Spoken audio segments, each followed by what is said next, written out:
que nós estamos fazendo? O presidente tinha a proposta, que não era nova, de isentar até R$5.000 a quem ganha salário. O Bolsonaro prometeu e não cumpriu. Ele prometeu e falou, eu quero cumprir. Não vou dar de Bolsonaro aqui, vou cumprir o que eu prometi. E nós, então, começamos a tentar encontrar a maneira de financiar essa renúncia, porque você está abrindo mão de 30 bilhões, você precisa de 30 bilhões para equilibrar. E nós percebemos que 141 mil brasileiros, ou seja, estamos falando de 0,1% da população, né? Nós temos 200 milhões. 140 milhões seria 0,1, exatamente. A ordem de grandeza é a ordem de grandeza é menos de 0,1%. Se pegar quem está no mercado de trabalho e tal, nós estamos falando de 0,1% da população, tinha rendimentos na casa de 1 milhão por ano e não pagavam sequer 10% de imposto de renda, que é o que uma professora de escola pública paga, é o que um policial militar paga, é o que uma enfermeira paga. Né? Paga até mais. Paga 10, 11, 12, 13, 15%. Isso. Quem está lá em cima chega a pagar uns 20 e poucos, se a alíquota de 27,5 pega um pedaço grande do salário. Não é lá em cima, não. O cara já de classe média paga 21, 22. Isso. Agora, o problema é que a partir daí, da classe média, a curva, a alíquota, começa a cair. E chega nessa casa de renda a 2,5% de alíquota média.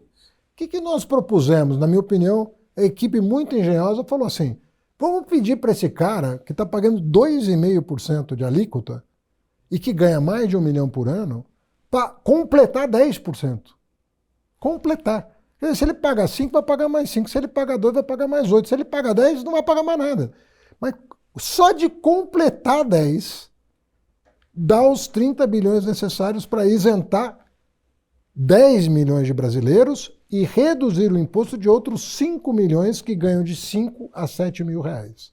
Agora, posso te fazer uma provocação? Toda? A provocação é a seguinte, a gente está falando de uma turma que ganha muito dinheiro, de uma turma que detém boa parte da dívida pública brasileira, porque é a turma que consegue guardar dinheiro, que investe dinheiro, e a gente está falando que essa turma paga 2,5%. De média. E a gente está falando de média, de alíquota efetiva média. E a gente está falando que o trabalhador da classe média brasileira, que passa o maior perrengue, que acorda de manhã, que não consegue juntar dinheiro, etc., paga 20%, 21%, 22%.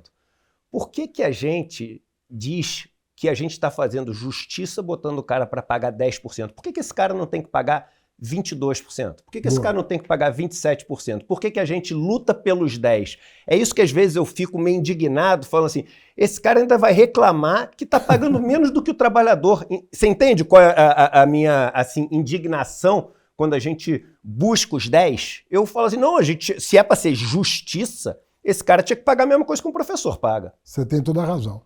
Aí entra o seguinte raciocínio. Primeiro, eu também acho pouco a alíquota de 10%. Ponto. Estamos de acordo. Eu tenho que sopesar a correlação de forças que eu tenho no Congresso para aprovar. Porque eu posso mandar 30 para lá. Né? Mas e daí? Vai aprovar ou vai ficar na gaveta de alguém? Então, o Brasil precisa dar os passos necessários para ir buscando. Nós estamos abrindo uma nova avenida, uma nova seara de trabalho que nunca foi aberta nem pelos nossos governos. Eduardo, o que deveria nos chocar também é o seguinte, nós estamos no 5º governo do PT. Nós podíamos ter feito isso no primeiro. Então eu estou botando o dedo num vespeiro que meus antecessores de direita, de esquerda, não botaram a mão nesse troço. Então, primeiro dizer isso. Concordo, mas nós temos que ir mudando a mentalidade da elite brasileira. Temos que mostrar para eles que o Brasil é viável como nação.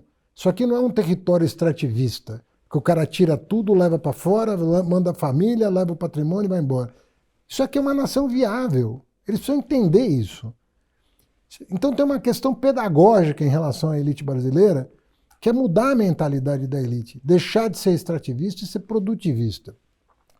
O que inclui o povo, porque se o povo não tiver renda, não tem consumo, não tem desenvolvimento, não tem nada. Tem que educar, tem que abrir a universidade. Eu, quando fui ministro da Educação, eu bati nessa coisa. O pobre tem que estar na universidade pública. Só tinha gente de classe média e classe alta na universidade pública. Quando eu fui estudante. Hoje não, você tem uma diversidade na universidade pública. Nós fizemos, entre aspas, distribuição de renda, dando vaga para quem é de escola pública. E aumentando muito as vagas, que as universidades viveram uma expansão inacreditável durante os governos Lula.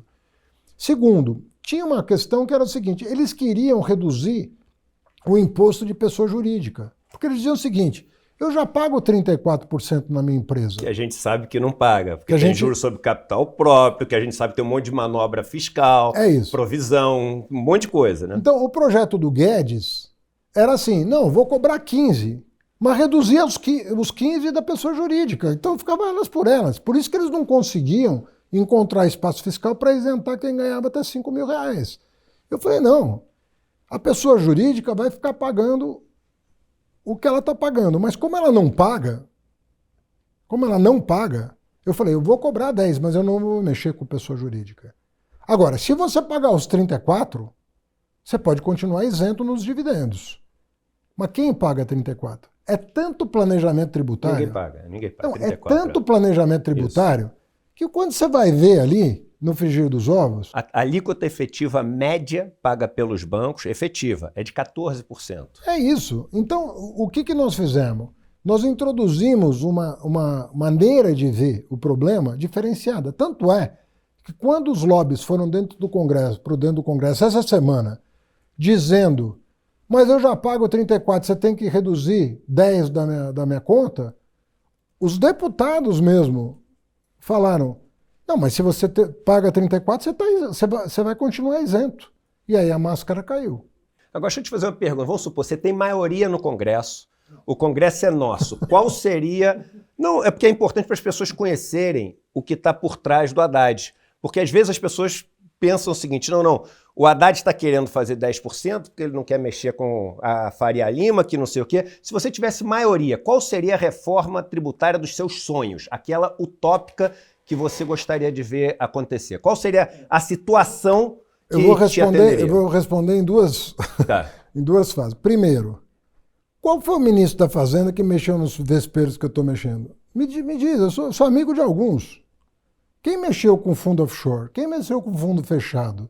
Quem mexeu com voto de qualidade no CARF? Que é a minha próxima pergunta, voto de qualidade. Importantíssima medida que vocês fizeram e ninguém fala. É verdade. Quem mexeu com botar na internet todas as isenções fiscais empresa por empresa? Quem fez isso?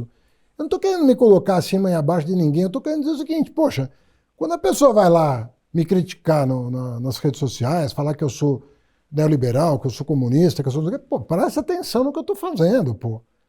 E compara diante da correlação de forças que a gente tem. Por isso que eu falo, a tua pergunta é boa, porque você está falando quem é o Fernando Haddad e qual seria o sonho dele. Isso, é isso aí. É isso que... Então, o Fernando Haddad é aquele que está buscando justiça social, como há muito tempo não se faz no Brasil. Então, eu estou aqui, você pode dizer é insuficiente, você tem sido fraco, pode falar o que quiser, mas não coloque em dúvida os meus propósitos. Eu tenho formação e eu tenho lado. E o meu lado é buscar a justiça social.